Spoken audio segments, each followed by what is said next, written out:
Hey everyone, and welcome to my Q&A video. The first question I wanted to answer is one that I get asked from time to time, and that is, what are your favorite YouTube channels? And I think starting today I have a new one. A couple of huge comedians are joining YouTube through this thing called Jash. There's a link here and one down below. I've never heard of it before, but it looks really cool. Check it out.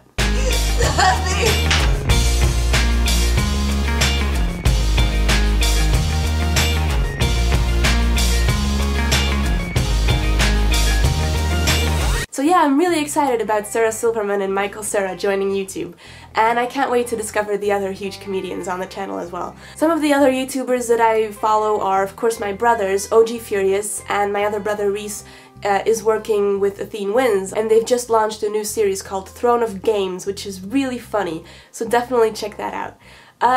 Other channels I follow: Josh Woodward, of course, because he lets me use all his wonderful music in my videos, and I love discovering his new songs on YouTube as well. Sky John and the guys from Sneaky Zebra always make me laugh, and of course I'm still a big fan of Community Channel and Nerimon. So check out these channels if you hadn't heard of one of them before. They're really cool, and I hope you like them as much as I do. Second question, which I haven't received yet, but I think you're probably wondering by now, is, are these pajamas? Yes, they are pajamas. But cool ones, right? I actually got them a while back from Vanessa, Vanne Valentine. She also has a YouTube channel, and these are Betty Boop pajamas, and I love them. They're very cozy. They are for children, so I've used a little tank top underneath, because otherwise it would come up really high, and that would be strange, and cold also. The second real question was from Benjamin van Heest, and he asked how is work and school going together with making these videos and sketches. That's a really sweet question, thank you so much for asking. And it is not as easy as it used to be, because when I was studying, of course, the combination was a little bit easier. But I started the PhD program in January, and I work sort of full-time as a PhD student. I work on the manuscripts of Samuel Beckett, and it's a really fun job. I usually work from 10 to 5 on weekdays, which is not that long, but it takes away some time from the YouTube videos. So I usually work on my channel before 10 or after 5 or on weekends, and that kind of works. I also have the bonus that I can work from home most days, and I'm only at university a couple days a week. So when I work from home, I can sort of manage my own hours a little bit more. So yeah, right now I think I'm managing okay. I'm doing one video a week, and I'd love to sort of stay on track and keep that up, but it's not always going to be possible, I think, when work gets busy or life at home gets a little busy.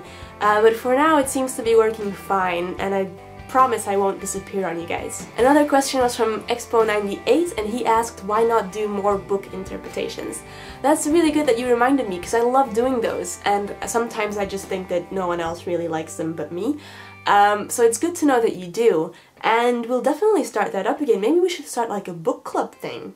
Like we set a date and then, you know, we can all read the book for the same day. I'm getting too excited already. How about in 2 weeks' time we can just do a book review on Salinger's The Catcher in the Rye, and those of you who want to read it by then can do that. I'm sure most of you have read it already because it's probably on the reading lists in high school. Suggest any books in the comments down below, and we'll see what the other book reviews will be about. Another question was asked on Twitter by Frothy Boy, and he says if there was one episode of Buffy's that you'd have to watch forever, which one would it be? This is not a very hard question for me. It's maybe slightly embarrassing, although not really, because it is a brilliant episode.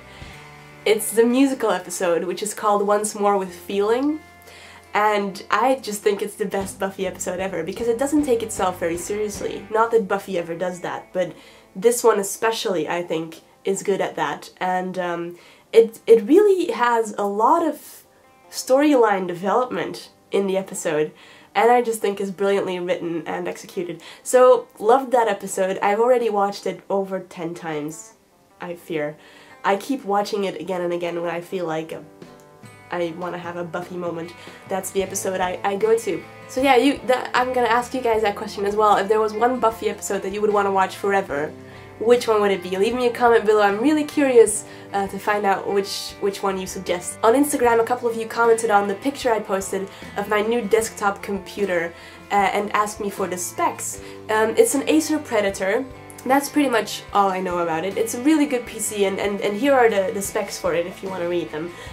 Basically how that goes is I go to Reese and I ask him for a really good computer, and I tell him that it has to go really fast, it needs lots of memory, and it also needs to be able to run Sony Vegas and After Effects at the same time while rendering in both programs without crashing. That was my main demand. And it seems to work really well. It's also a gaming PC apparently, so I need to get into games more. So let me know which games I should check out on this computer. We've tried installing BioShock Infinite, but that doesn't seem to work well with Windows 8, which is not surprising, because I don't seem to work well with Windows 8.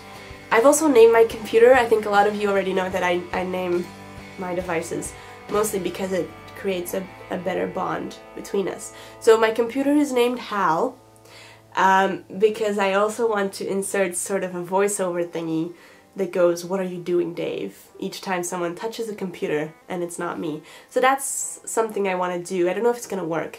I was scared for a little bit because there was an error message and the computer had to reboot, and instead of showing a classical normal error message, I got a sad face, and I was a little scared that Hal was already being problematic.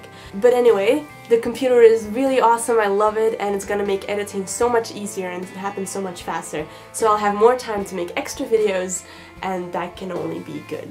No? If you have any more questions, leave them in the comments below. If there are a lot, I'll try and make a second Q&A video, and if not, I'll just answer some of them in the comments. I hope you guys are doing well, have a great day, and I'll see you soon. Peace out!